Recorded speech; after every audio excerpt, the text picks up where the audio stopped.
المجيد والفرقان الحميد. أعوذ بالله من الشيطان الرجيم. بسم الله الرحمن الرحيم. الذي خلق الموت والحياة ليبلوكم أيكم أحسن عملا وهو العزيز الغفور.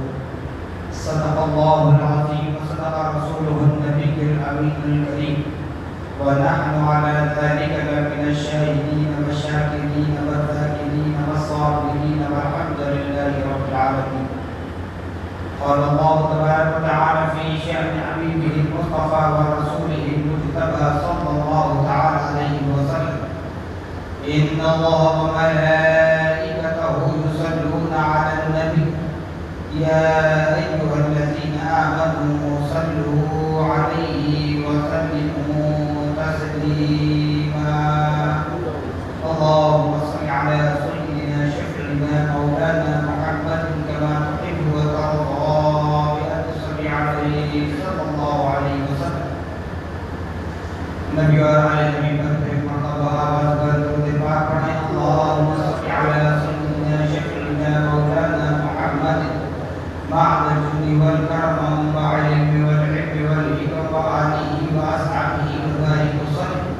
صلاة وسلاما عليك يا رسول الله صلى الله تعالى عليه وعلى آلك وأصحابك وأزواجك وذرياتك وأهل بيتك أجمعين. سبحان ربك رب العزة عما يصفون وسلام على المرسلين والحمد لله رب العالمين. الحمدللہ، تمام تعریفیں اس ذات اقدس کے لیے ہیں جو سارے عالموں کا پروردگار ہے، جس نے ساری کائنات کو پیدا فرمایا، ساری کائنات کو روزی دے رہا ہے، میدان محشر کا مالک و مختار ہے۔ یقیناً اس خدا رب ذوالجلال کا بڑا ہی شکر احسان عظیم ہے کہ اللہ سبحانہ و تعالی نے ہم اور آپ کو اپنے نبی مکرم رسول محتشم صاحب لولاک باعث تخلیق کائنات فخر موجودات حضور تاجدار مدینہ حضرت محمد مصطفیٰ احمد مجتبیٰ صلی اللہ تعالی علیہ وسلم کی امت بابرکت میں پیدا ہونے کا اعزاز بخشا۔ صاحبو، جیسا کہ اللہ رب العالمین اپنے کلام پاک میں پارے 29 سورہ ملک کی ابتدائی آیتوں میں ارشاد فرما رہا ہے: الذی خلق الموت والحیاۃ لیبلوکم ایکم احسن عملا، کہ اللہ رب العالمین نے زندگی اور موت دونوں کو پیدا کیا۔ پہلے زندگی ہے، بعد میں موت ہے، لیکن اللہ پاک قرآن میں جو ذکر فرما رہا ہے خلق الموت، پہلے موت کا ذکر فرمایا، پھر فرما رہا والا حیات، پھر زندگی، پھر اس کے بعد فرما رہا لیبلوکم، تاکہ تمہیں آزمایا جائے گا، تاکہ تمہیں آزمایا جائے گا۔ ساری دنیا کے ہر کلچر کا ہر فرد یہ جانتا ہے موت زندگی کے بعد ہے، لیکن اللہ پاک فرما رہا ہے زندگی تو ہے، لیکن جب اللہ آزمائش کی بات کر رہا ہے، آزمانے کی بات کر رہا ہے، تو بتا رہا ہے کہ لوگوں تم اپنی موت کو یاد کرو، تم اپنی موت کو یاد کرو۔ کیوں؟ زندگی مل چکی ہے، دنیا میں آ چکے ہیں، اب اپنی موت کی تیاری کرو۔ زندگی میں آنے کی تیاری تو ہو چکی، مراحل طے ہو چکے، جب زندگی تمہیں مل چکی ہے اب موت کی تیاری کرو، اب قبر کی تیاری کرو، اب کفن پہننے کے لیے تیار ہو جاؤ، اب میدان محشر میں رب کے حضور میں جواب دینے کے لیے تیار ہو جاؤ۔ الذی خلق الموت والحیات، زندہ دے کرنا یہ بھی رب کا کام ہے، موت دینا یہ بھی رب کا نظام ہے، بیمار کرنا یہ بھی رب کا نظام ہے، صحت دینا یہ بھی رب کا نظام ہے۔ کسی ہیلے بہانے سے موت کا فرشتہ تمہارے پاس بھیجنا، ملک الموت تمہاری روح قبض کرنا، چاہے وہ ایکسیڈنٹ ہو، بیماری ہو، یا کوئی اور اتفاقی حادثات ہو، یا ظلم کا شکار ہو۔ کیونکہ ان الفاظ کو میں خدا کے گھر میں اس لیے ادا نہیں کر رہا ہوں کیونکہ بڑوں نے سکھایا، ہمارے اکابرین نے بتلایا کہ ہمیشہ اپنی زبان سے اچھے الفاظ ادا کرو، کیونکہ نہیں معلوم فرشتے کب آمین کہتے ہیں، وہ آمین کب رب کی بارگاہ میں قبول ہو جائے۔ اس لیے میں نے جو کامن سی بات ہے، بیماری، روڈ ایکسیڈنٹ یا پھر ظلم کا شکار۔ اب ظلم کے شکار میں کئی طریقے کے معاملات ہوتے ہیں، وہ کیا کیا ہوتے ہیں سب ہم دیکھتے ہیں، سوشل میڈیا کے ذریعے دیکھ رہے ہیں، اپنی آنکھوں سے دیکھ رہے ہیں، ہمارے سامنے ہو رہا ہے۔ تو اس لیے موت کی تیاری کرنے کا حکم اللہ تعالیٰ دے رہا ہے، فرما رہا ہے کہ اے میرے بندو، میرے خزانے میں کمی نہیں ہے، میرے خزانے میں کمی نہیں ہے۔ جس طرح میں نے روئے زمین پر ظاہری اعتبار سے تمہارے باپ اور میرا پہلا نائب، پہلا خلیفہ حضرت سیدنا آدم علیہ نبینا علیہ السلام کو پیدا فرمایا، اس آدم کی قوم سے، اس آدم کی اولاد سے، حقیقی آدم کی حقیقی اولاد سے لے کر محمد الرسول اللہ کی امت تک کم و بیش 1,24,000 انبیاء و رسول اس دنیا میں بھیجے گئے۔ ان تمام انبیاء و رسول کی امتوں کو، ان کی قوموں کو زندہ رکھ کر رزق دینے کی طاقت میرے پاس ہے، زندہ رکھ کر رزق دینے کی طاقت میرے پاس ہے، پر زندہ نہیں رکھ رہا ہوں۔ کیوں نہیں رکھ رہا ہوں؟ تاکہ جس کو زندگی مل رہی ہے اس کو سبق مل جائے۔ کیسے سبق مل جائے؟ جیسے میں ہمیشہ کہتا ہوں، اسلام کا معاملہ ایسا ہے کہ جو نبی محمد الرسول اللہ کے بغیر مکمل نہیں ہوتا۔ جی قرآن کو ہر کوئی سمجھ نہیں پاتا۔ جیسے زندگی پہلے ہے، موت بعد میں ہے، لیکن جب ذکر ہو رہا ہے آزمائش کا، جب ذکر ہو رہا ہے امتحان کا، جب ذکر ہو رہا ہے رب تبارک و تعالیٰ کے کوشچن کا، سوال کا، کیا بتایا جا رہا ہے؟ الذی خلق الموت والحیات، وہ ذات جس نے موت اور زندگی کو پیدا کیا۔ موت کو زندگی بخشی نہیں، موت اور زندگی کو پیدا کیا۔ تو ایمان والو، اب موت کے لیے تیار ہو جاؤ، اب قبر کے لیے تیار ہو جاؤ، اب میدان محشر میں رب کے حضور میں جواب دینے کے لیے کمر بستہ ہو جاؤ۔ یہ رہتی دنیا ہے، فنا ہونے والی دنیا ہے، یہاں کی دولت یہیں رہ جائے گی، یہاں کی عمارت یہیں رہ جائے گی، یہاں کی طاقت یہیں رہ جائے گی، یہاں کی عزت یہیں رہ جائے گی، یہاں کی شان و شوکت یہیں رہ جائے گی، یہاں کی ہر وہ چیز فنا ہے، لیکن جو چیز رب کی جانب سے ملے اس کو فنا نہیں ہے۔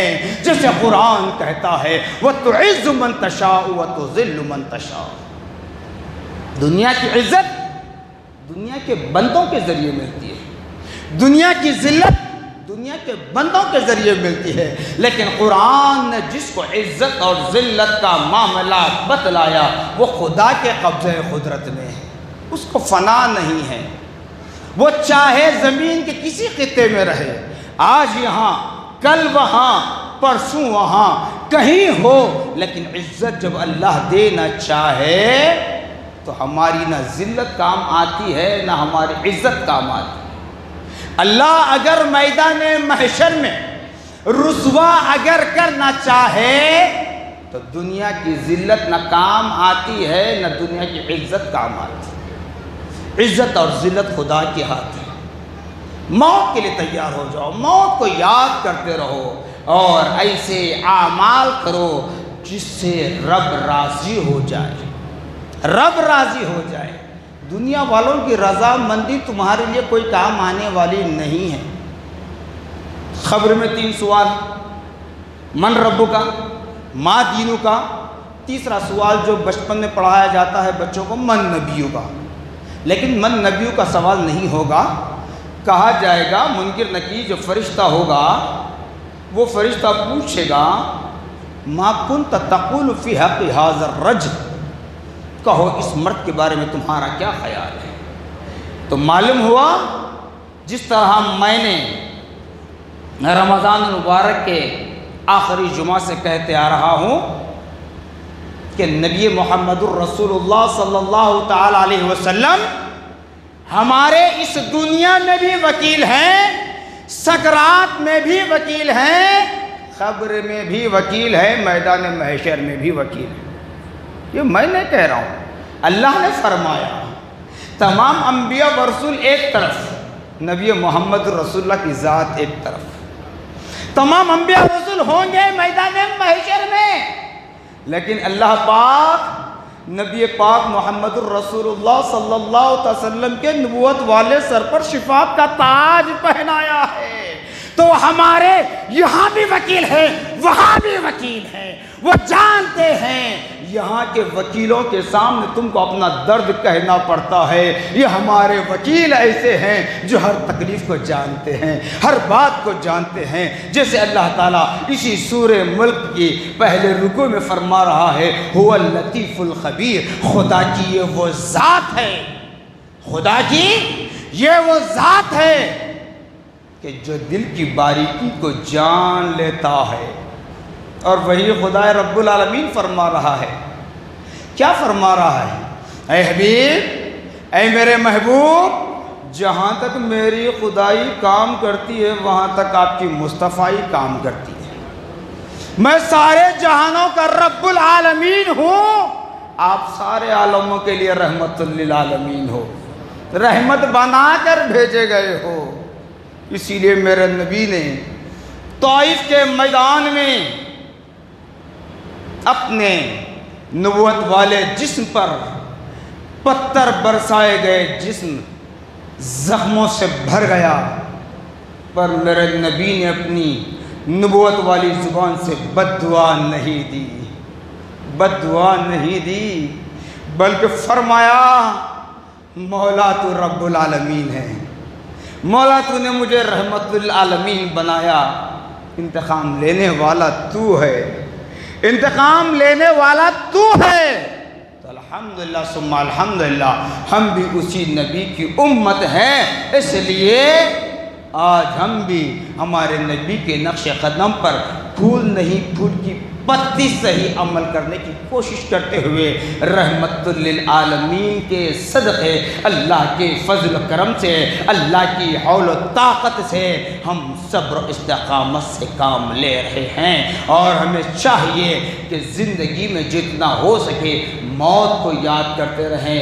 موت کی بات آئی تو بات یاد دلا دیتا ہوں، چاہے بچے ہوں بڑے ہوں، آج ہر کوئی اپنے جنم دن کی تاریخ آتی ہے، خوشی مناتے ہیں، برتھ ڈے مناتے ہیں، اردو میں اس کو کہتے ہیں سالگرہ۔ اگر اس کو سمجھ جائیں برتھ ڈے کا مطلب، تو انسان نہیں منائے گا۔ سالگرہ اردو لفظ ہے سالگرہ، یعنی کہ 1 سال آپ کی زندگی کا کم ہوا، تو وہاں ہم کو محاسبہ کرنا ہے کہ ہم نے پچھلے سال کیا اعمال کیے، کتنے اعمال کیے، کتنے اعمال سے اللہ تعالیٰ راضی ہے۔ سکرات کے وقت، ملک الموت کی آمد کے وقت ہمارے ساتھ کیا معاملہ کیا جائے گا، کیا سلوک کیا جائے گا، قبر کی زندگی میں ہمارے ساتھ کیا حشر ہوگا، میدان محشر میں کس طریقے سے ہم کو رب کے سامنے جانا پڑے گا۔ سالگرہ یعنی 1 سال ہماری زندگی کا کم ہوگا۔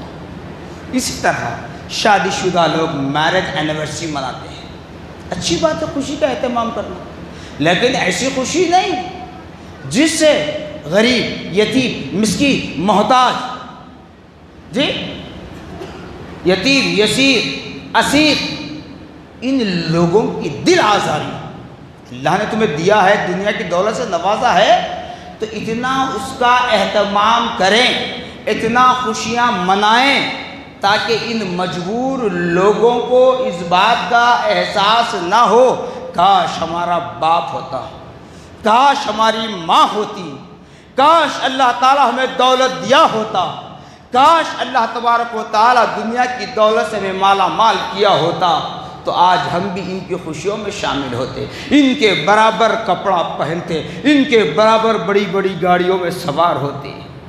دل آزاری کسی کی نہ ہونی چاہیے۔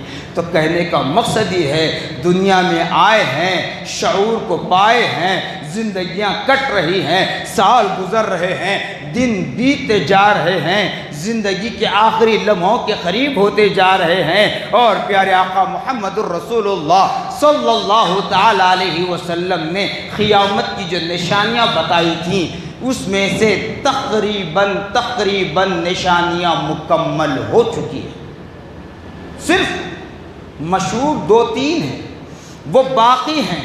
ایک ہے دابۃ الارض، زمین سے ایک جانور نکلے گا جس کے ہاتھ میں ایک لکڑی ہوگی چھوٹی سی، اس کے دونوں جانب سانپ ہوگا، وہ آ کر ملے گا، تم سے تمہارا نام نہیں پوچھے گا، بس تمہاری پیشانی پر تمہاری تقدیر پڑھ لے گا، تم کو تھاپا لگا کر چلا جائے گا۔ دوسرا، حضرت عیسیٰ علیہ السلام جو نبی محمد الرسول اللہ کی امت بن کر پیدا ہوں گے، وہ مسجد اقصی میں آئیں گے، یہ واقعی ہے۔ تیسرا، یاجوج ماجوج کی قوم آئے گی۔ چوتھا، کانا دجال آئے گا۔ ابھی جو دنیا میں حالات آپ دیکھ رہے ہیں سوشل میڈیا کے ذریعے، چاہے آپ کہیں پر ہو، اب تک ایک ملک، ایک کنٹری قید تھی، لیکن اب تک کا جو محاسبہ ہے، اب تک کے جو تبصرے ہیں، اس سے یہ معلوم ہوتا ہے کہ ہر جگہ دجال آنے والا، ہر جگہ دجال کے آنے کی خوشیاں منائی جا رہی، ان کے اس کا محل بنایا جا رہا ہے۔ تو بہرحال ہمیں چاہیے کہ ان فتنوں سے بچنے کے لیے اپنے آپ کو رب کے حوالے کریں، موت کو یاد کریں۔ میں نے بارہا کہا کہ اب تک جان و مال کی حفاظت کے لیے دعا کرتے تھے، اب جان و مال کی نہیں، ایمان اور عقیدے کی سلامتی کے لیے دعا کرنا ہے، ایمان اور عقیدے کی سلامتی کے لیے دعا کرنا ہے۔ کیوں؟ جان تو ایک دن جانی ہے، جان تو ایک دن جانی ہے، مال فنا ہونے والا ہے۔ ارے قبر میں جانے سے پہلے بیمار پڑ جائیں، بستر مرض پر آ جائیں، بات کرنے کی طاقت نہ ہو، قلم چلانے کی طاقت نہ ہو، ہاتھ کانپتے رہیں گے، تو ایسی دولت کا کیا فائدہ جو تمہیں صحت مند نہ کر سکے؟ ایسی دولت کا کیا فائدہ؟ ایسی عزت کا کیا فائدہ؟ ایسی طاقت کا کیا فائدہ؟ ایسی عزت کا کیا فائدہ؟ ایسی شان و شوکت کا کیا فائدہ جو تمہیں ملک الموت سے بچا نہ سکے؟ تو خدا را موت کی تیاری کریں، قبر کی تیاری کریں، اعمال کو سدھاریں۔ ہمارے درمیان، ہمارے معاشرے میں ہم پر ایسے طریقوں سے اللہ کا عذاب نازل ہوتا ہے، لیکن ہم سمجھ نہیں سکتے، نہیں سمجھ رہے ہیں۔ بس ہم سے کسی میں بیر ہے، 4 دن ہم سے کسی نے کوئی بات نہیں کیا، دشمنی ہو گئی، اس کی طرف وسوسے چلاتے ہیں کہ ہم کو اس نے ایسا کیا ہوگا، اس نے ایسا کیا ہوگا، وہ ہم کے ساتھ ایسا کرے گا، وہ ہمارے ساتھ ایسا کرے گا، یہ وسوسے ذہن میں چلتے ہیں۔ لیکن یہ اللہ کی غیبی مار ہے، جیسے بڑے بزرگ لوگ، بوڑھے لوگ کہتے ہیں کہ اللہ کی لاٹھی میں آواز نہیں ہے، بندہ مارتا ہے آواز آتی ہے، بندہ کچھ کرتا ہے آواز آتی ہے، لیکن رب العالمین کی جانب سے جب وہ ناراض ہو جائے، جب اس کا قہر نازل ہو جائے تو اس کی لاٹھی میں آواز نہیں ہے۔ کہیں جان کا حادثہ ہوتا ہے، کہیں مال کا حادثہ ہوتا ہے، کہیں کاروبار میں نقصان ہوتا ہے، کہیں اولاد کے ساتھ کچھ ہو جاتا ہے۔ اس لیے ہمیں چاہیے اے ایمان والو اللہ سے جڑیں، اپنے آپ کو اللہ کے حوالے کریں اور موت کو یاد کرتے رہیں، کیونکہ موت کو یاد کرنے سے ہماری زندگیاں کامیاب ہونے کی ایک ضمانت ہے۔ کیوں؟ موت کو یاد کرنے کا مقصد یہ ہوتا ہے، جیسے قرآن نے فرمایا، بالکل آخری بات بتا رہا ہوں، قرآن نے فرمایا فَمَن يَعْمَلْ مِثْقَالَ ذَرَّةٍ خَيْرًا يَرَهُ وَمَن يَعْمَلْ مِثْقَالَ ذَرَّةٍ شَرًّا يَرَهُ۔ جب رب کے حضور میں حاضر ہو، اگر تم نے دنیا میں رائی دانے کے برابر، ریت کے دانے کے برابر اگر کوئی عمل صالح کیا ہے، نیک کام کیا ہے، تو میرا رب کریم فرما رہا ہے کہ اگر تمہارا عمل رائی دانے کے برابر ہے، میرے انعامات کے برابر نہیں ہے، میرے احسانات کے برابر نہیں ہے، جو میں نے عطا کیا اس کے برابر نہیں ہے، لیکن تمہارا وہ رائی دانے کا برابر عمل مجھ کو راضی کر لیا، اس لیے اس کو میں ضائع ہونے نہیں دوں گا، اس لیے اس کو میں ضائع ہونے نہیں دوں گا۔ اسی طرح اس آیت مبارکہ کا دوسرا حصہ، دوسرا پارٹ بتا رہا ہے، ہمالیہ پہاڑ کے برابر ہمارے پاس اعمال صالحہ ہیں، نیکیاں ہیں، نمازیں ہیں، روزہ ہے، زکوٰۃ ہے، حج پر حج ہم نے کیے، ماں باپ کی فرما برداری ہے، مدارس ہم نے بنائے، مساجد ہم نے بنائے، درگاہیں ہم نے بنائے، خانقاہیں ہم نے بنائے، سبیل ہم نے لگائی، سب کچھ ہم نے کیا، لیکن اس کے بعد بھی قرآن کہہ رہا ہے، ابھی میں حدیث نہیں کہہ رہا ہوں، قرآن کا کہنا ہے، قرآن کے الفاظ ہیں، وَمَن يَعْمَلْ مِثْقَالَ ذَرَّةٍ شَرًّا يَرَهُ۔ تو قرآن کہہ رہا ہے رائی دانے کے برابر کوئی برا عمل ایسا ہے جو رب کو ناگوار گزرے، جو رب کو ناراض کر دے، جس میں رب و رسول کی نافرمانی، اطاعت گزاری نہ ہو، نافرمانی ہو، تو اللہ تعالیٰ فرماتا ہے اس کو بھی ضائع ہونے نہیں دوں گا، اس کا بھی بدلہ دیا جائے گا۔ تو میدان محشر جزا اور سزا کا دن ہے، اس لیے اے ایمان والو ہمیں چاہیے کہ اب تک کی زندگی جو بھی ہم نے گزاری ہے وہ اللہ بہتر جانتا ہے، کس کے اعمال میں کتنی نیکیاں ہیں، کتنی برائیاں ہیں، کتنی نیکیاں، کتنے سجدے، کتنی نمازیں رب کے حضور میں قابل قبول ہیں، وہ رب جانتا ہے۔ اس لیے اس دنیا میں رہ کر رب سے محبت کا رشتہ مضبوط کریں، نبی محمد رسول اللہ سے محبت کا رشتہ مضبوط کریں، اور قبر کی زندگی کو یاد کریں، میدان محشر کی زندگی کو یاد کریں، اور سکرات کی اس تکلیف کو یاد کریں، موت کو یاد کریں کہ اس وقت ہمارے ساتھ کیا ہوگا۔ قبر میں کوئی آنے والا نہیں میرے بھائی، اس بات کو میں نے بارہا کہا کہ جو باپ اپنے نطفے سے پیدا کیا وہ باپ اپنی اولاد کی قبر میں نہیں آتا، جو ماں اپنے کوکھ میں 9 مہینے رکھ کر اپنی اولاد کو سنبھالتی ہے، وہ ماں جو رات کے اندھیرے میں اٹھ کر اپنی اولاد کو دودھ پلاتی ہے، اپنی اولاد کی نگہداشت کرتی ہے، ان کی نگرانی کرتی ہے، وہ ماں سر پٹک کر روئے گی، سینہ پیٹ کر روئے گی، لیکن کوئی ماں کسی اولاد کے قبر میں نہیں آئے گی۔ اگر کسی اولاد نے اپنے ماں باپ کی اتنی تعظیم کی ہے، اتنی تکریم کی ہے کہ اپنے کندھوں پر بٹھا کر اپنے ماں باپ کو کہیں اور کا ٹور نہیں بلکہ خانہ کعبہ کا طواف کرایا ہوگا، حجر اسود کا موقع دلایا ہوگا، صفا مروہ کی صحیح کرائی ہوگی، وہ اولاد بھی اپنے ماں باپ کی قبر میں نہیں آئے گی، نہیں آئے گی۔ تو معلوم ہوا کوئی کسی کی قبر میں آنے والا نہیں ہے، نفسا نفسی کا عالم ہے، نفسا نفسی کا عالم ہوگا۔ تو اس لیے ایمان والو موت کو یاد کریں، قبر کو یاد کریں، یہ زندگی فانی ہے، یہ زندگی، یہ دنیا فانی ہے، اپنے رب سے، اپنے نبی سے محبت کا رشتہ جوڑے رکھیں اور ان 4 روزہ دنیا کو پانے کی کوشش نہ کریں، بلکہ خدا کی محبت کو، نبی کی محبت کو پانے کی کوشش کریں۔ اگر ہمیشہ کی زندگی میں کامیابی، کامرانی، آسانی چاہتے ہو، اللہ کی نعمتوں سے مالا مال ہونا چاہتے ہو، ورنہ اپنی اپنی مرضی ہے، جو عمل کریں گے وہی صلہ سکرات میں ملے گا، وہی صلہ قبر میں ملے گا، وہی بدلہ میدان محشر میں ملے گا۔ جزاکم اللہ خیرا جزا، وآخر دعوانا الحمدللہ۔